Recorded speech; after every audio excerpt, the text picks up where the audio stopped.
नमस्कार दोस्तों, आप सभी का स्वागत है हमारे चैनल पर। जैसा कि हम सब जानते हैं, श्रावण का महीना अपने आप में महाशिव भक्ति का एक उत्सव है। इस समय में पूरा संसार शिवमय हो जाता है, मंदिरों में घंटे घड़ियाल की आवाज गूंजती है और चारों तरफ बोल बम के नारे सुनाई देते हैं। इस माह की पूर्णिमा को हम रक्षाबंधन का पर्व भी मनाते हैं, जो भाई बहन के रिश्ते की पवित्रता और सुरक्षा का प्रतीक है।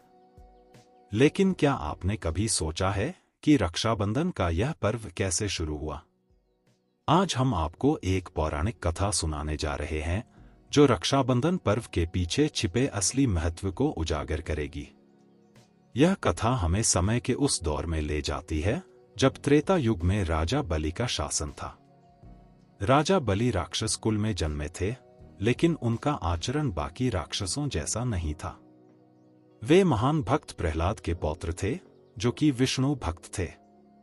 प्रहलाद की भक्ति की परंपरा को आगे बढ़ाते हुए राजा बलि भी विष्णु भक्त बन गए और इसके साथ ही वे देवाधिदेव महादेव के भी परम भक्त थे। राजा बलि अपनी भक्ति के चलते कई सिद्धियों के अधिकारी हो गए थे। उनकी भक्ति इतनी प्रबल थी कि उन्होंने अनेक यज्ञ और अनुष्ठान पूरे किए, जो देवताओं के लिए भी एक चिंता का विषय बन गया। देवताओं को यह भय सताने लगा कि अगर राजा बलि ने अपने अनुष्ठान को पूर्ण कर लिया तो स्वर्ग और अमृत दोनों ही राक्षसों के हाथ में चले जाएंगे, जिससे पृथ्वी पर आतंक मच जाएगा। देवताओं ने इस चिंता को लेकर श्री हरि विष्णु के पास जाने का निर्णय लिया। वे सभी विष्णु जी के पास पहुंचे और अपनी समस्या बताई। उन्होंने कहा, भगवान, अगर राजा बलि ने अपने यज्ञ को पूर्ण कर लिया तो हमारे हाथ से स्वर्ग और अमृत दोनों ही चले जाएंगे। राक्षसों का आतंक पृथ्वी पर फैल जाएगा और हम कुछ नहीं कर पाएंगे। श्री हरि विष्णु ने देवताओं की बात सुनकर उन्हें आश्वस्त किया कि वे इस समस्या का समाधान करेंगे। भगवान विष्णु ने इस कार्य के लिए एक योजना बनाई, जिसमें वे स्वयं वामन अवतार धारण करेंगे और राजा बलि से उनका सब कुछ वापस ले लेंगे।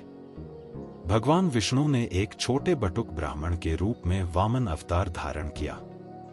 वे राजा बलि के यज्ञ स्थल पर पहुंचे, जहां राजा बलि अपने यज्ञ को पूर्ण करने में लगे हुए थे। राजा बलि को देखते ही भगवान वामन ने उन्हें प्रणाम किया। राजा बलि, जो कि महान दानी के रूप में प्रसिद्ध थे, उन्होंने बटुक ब्राह्मण का स्वागत किया और उनसे पूछा, हे ब्राह्मण देवता, आप कौन हैं? और मुझे बताइए, मैं आपकी क्या सेवा कर सकता हूं? भगवान वामन, जो कि एक छोटे बटुक ब्राह्मण के रूप में थे, ने राजा बलि से कहा, हे महाराज, मुझे आपकी सेवा में कुछ नहीं चाहिए। मुझे बस 3 पग भूमि चाहिए, जहां मैं अपनी तपस्या कर सकूं। राजा बलि ने हंसते हुए कहा, हे ब्राह्मण देवता, आप केवल 3 पग भूमि क्यों मांग रहे हैं? आप मुझसे जो चाहे मांग सकते हैं। मैं आपको सारा राज्य भी दे सकता हूं। लेकिन भगवान वामन ने अपनी बात पर अड़े रहते हुए कहा, महाराज, मुझे केवल 3 पग भूमि ही चाहिए। राजा बलि ने बटुक ब्राह्मण को वचन दिया कि वे उन्हें 3 पग भूमि देंगे। यह वचन देते ही भगवान वामन ने अपना विराट रूप धारण कर लिया। उन्होंने एक पग में स्वर्ग, दूसरे पग में पृथ्वी नाप ली।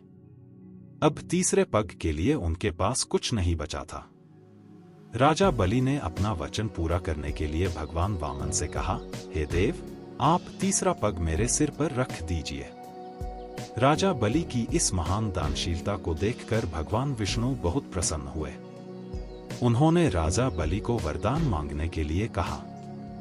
राजा बलि ने भगवान विष्णु से ऐसा वरदान मांगा, जिसने भगवान विष्णु को वैकुंठ छोड़कर पाताल लोक में रहना पड़ा।